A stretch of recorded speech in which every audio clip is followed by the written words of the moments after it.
Hai, masih bersama saya, Mr. G bicara. Tentu saja bicara tentang kebenaran, berdasarkan fakta, data, dan realita. Makin ramai saja ya di media massa dan juga di media sosial. Baim Wong dan Paula sampai saat ini belum juga selesai. Setelah kemarin diberitakan tentang tidak ada kemungkinan untuk rujuk, kini beritanya semakin runyam. Diungkap kembali bagaimana adanya trauma daripada anak-anak mereka. Ya, supaya tidak menjadi fitnah teman-teman, saya ingin membacakan langsung dari sumbernya. Dari Insight Live, pengacara Baim Wong sebut anak punya trauma dengan ibunya. Paula singgung kekhawatiran. Ini baru saja ya. Jakarta, Insight Live, Baim Wong memberikan 82 bukti. 82 bukti. Dan membawa ahli psikolog anak. Lanjutan sidang cerai dengan Paula Verhoeven di Pengadilan Agama Jakarta Selatan kemarin 15 Januari 2024. Pada sidang tersebut Baim Wong mengklaim adanya trauma yang dirasakan oleh Keanu dan Kenzo terhadap sang ibundanya Paula Verhoeven. Hal tersebut dibuktikan dengan adanya sebuah video yang direkam kala anak-anak Baim Wong tersebut melakukan konseling dengan psikolog anak. Tambahnya, itu bentuk videonya, tidak perlu saya sampaikan. Yang jelas, video tersebut membuktikan bagaimana adanya sebuah trauma terhadap anak kepada ibunya, beber kuasa hukum Baim Wong. Fahmi Bahbet saat ditemui di Pengadilan Agama Jakarta Selatan. Ini langsung di videoin, diajak ketemuan. Saksinya adalah ahli konselor anak. Dia yang memberikan terapi terhadap anak supaya tidak trauma tambahnya. Aduh, Pak Ijo. Paula Verhoeven yang sedang berada di Korea Selatan kemudian memberikan reaksi yang diduga adalah balasan dari klaim pihak Baim Wong. Ia mengungkapkan alasan perlakuan ketat dan sering memberikan larangan terhadap dua anaknya tersebut. Salah satunya tentang gadget dan kebebasan menonton video di media sosial. Paula Verhoeven membagikan efek negatif anak yang kecanduan menonton video di media sosial. Apa sih dia Pak? Udah jelas ini.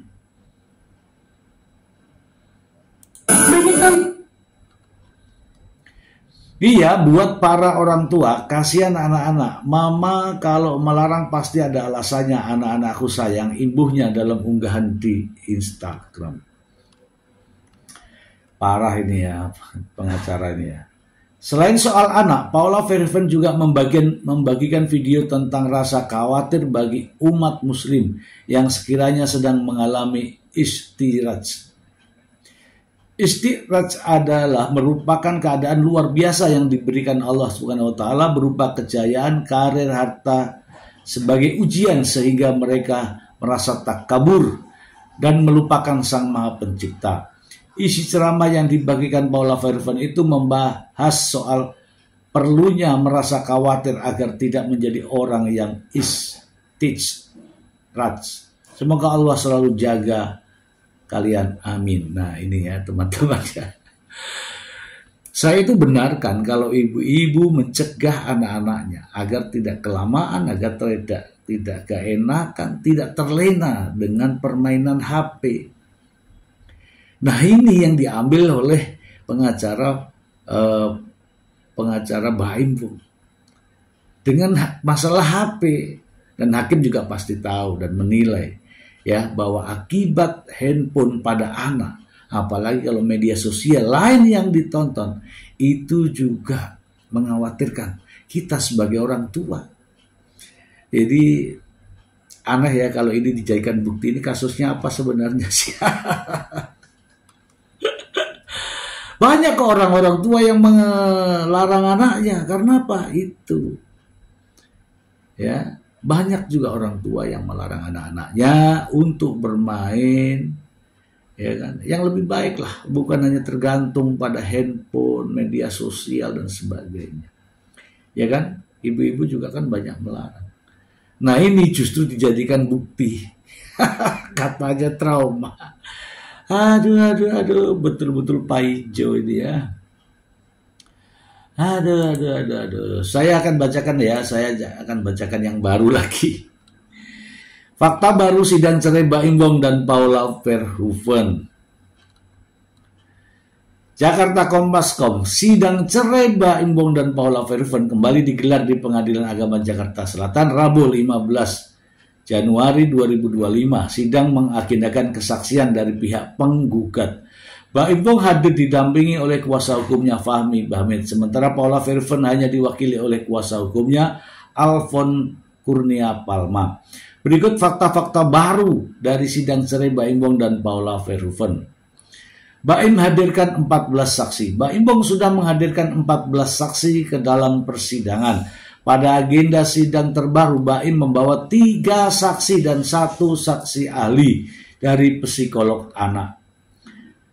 Sudah ada 82 bukti. Wow. Sampai sejauh ini Baim Wong total sudah mengumpulkan 82 bukti di dalam persidangan. Bukti-bukti itu sebagian besar berupa rekaman video. Kita tadi ada penambahan bukti 3 sehingga total menjadi 82 bukti. Terutama lebih banyak bukti video, di mana video itu adalah video anak-anak, kata Fahmi saat ditemui usai sidang. Baim Wong membawa 1 saksi ahli, yakni seorang psikolog anak. Kehadiran psikolog anak ini dikarenakan ada indikasi anak-anak merasa trauma terhadap ibunya. Jadi dia memberikan terapi terhadap anak supaya tidak trauma, sehingga ditemukan tadi ada nilai trauma terhadap anak kepada seseorang yang tidak perlu saya sampaikan, ujarnya. Kehadiran saksi ahli itu juga merupakan permintaan dari majelis hakim. Paula Verhoeven masih kesulitan bertemu anak. Paula Verhoeven masih mengalami kesulitan untuk bertemu dengan kedua anaknya. Selama proses perceraian, kedua anaknya tinggal bersama Baim. Paula sampai saat ini kurang lebih 4 bulan masih belum bisa tidur nyenyak dan berkumpul dengan anak-anaknya, kata Alfon. Alfon juga menyampaikan bahwa kliennya masih kesulitan untuk antar jemput anak-anak ke sekolah. Paula berharap hak asuh anak jatuh ke tangannya. Oke, kita bahas lagi ya teman-teman ya. Ini adalah fakta ya. Saya tidak tahu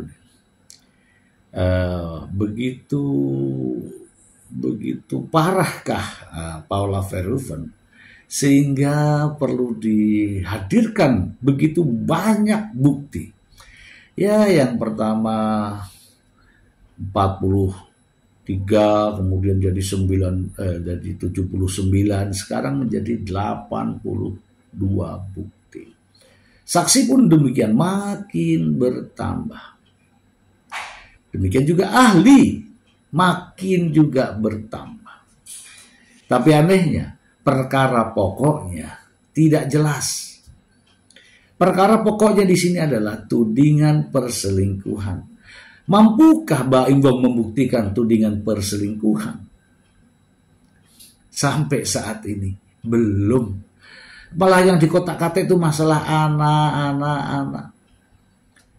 Hakim pasti tidak percaya. Begini teman-teman, tudingan pokok adalah perselingkuhan. Itu yang menjadi permasalahannya.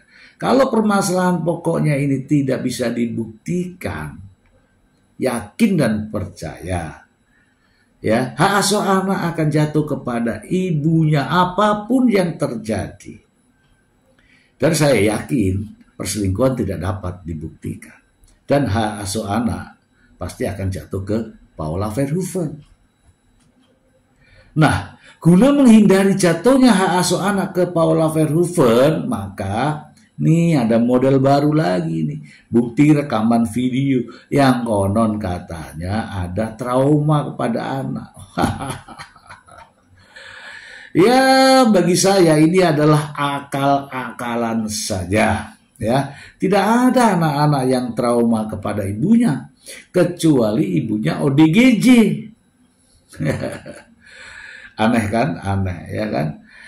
Ibu melarang anak-anaknya untuk tidak bermain handphone, gadget, Android dan sebagainya. Itu bukan benci kepada anak.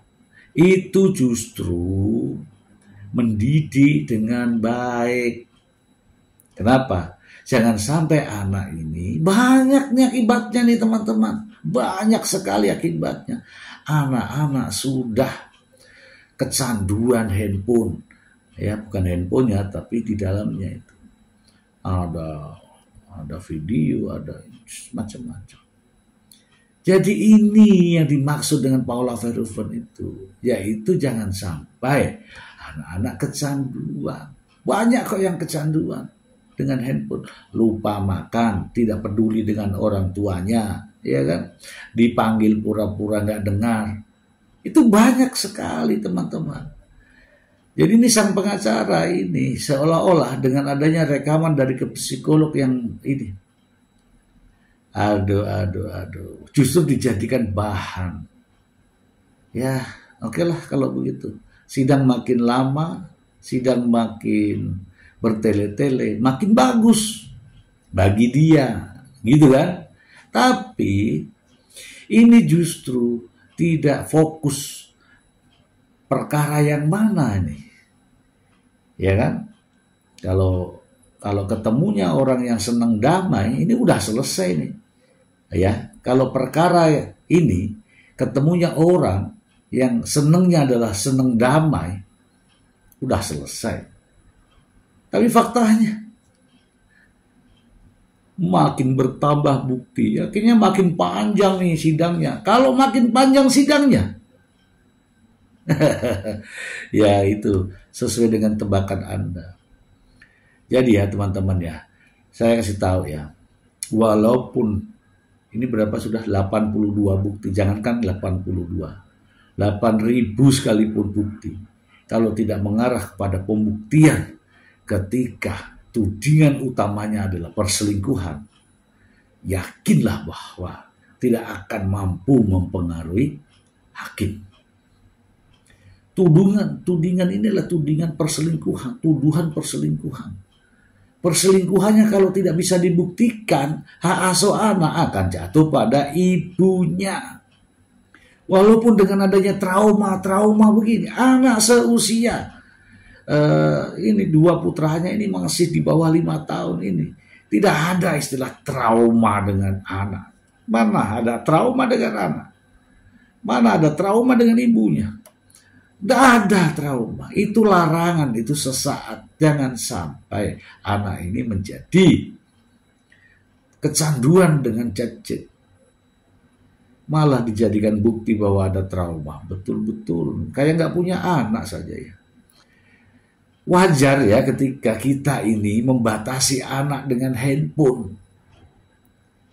Ketika bermain handphone kasih waktu, kontrol apa yang sedang ditonton, kontrol apa yang sedang dilihat, tetap dijaga kapan waktu makan, kapan waktu tidur siang, kapan waktu istirahat. Jangan diloskan. Nah kalau diloskan, anak-anak pasti kecewa. Nah kecewanya itu bukan kecewa trauma. Itu mendidik anak. Saya jadi heran, persoalan ini jadikan bukti, tambahan bukti. Bangga ya kalau ada tambahan begini ya. Wow, sidangnya makin lama nih. Ya saya harapkan ini untuk teman-teman tetap ya, ini para ibu-ibu nih memberikan support ya, bahwa tidak ada anak yang trauma kepada ibunya. Ya, apalagi masih anak-anak. Memang kalau masih anak-anak ya begini ini. Apalagi kalau orang tuanya yang laki manjakan dengan bermain handphone, manjakan dengan bermain gadget. Ibunya melarang. Oh, itu yang berbahaya bro. Oke, semoga bermanfaat. Terima kasih.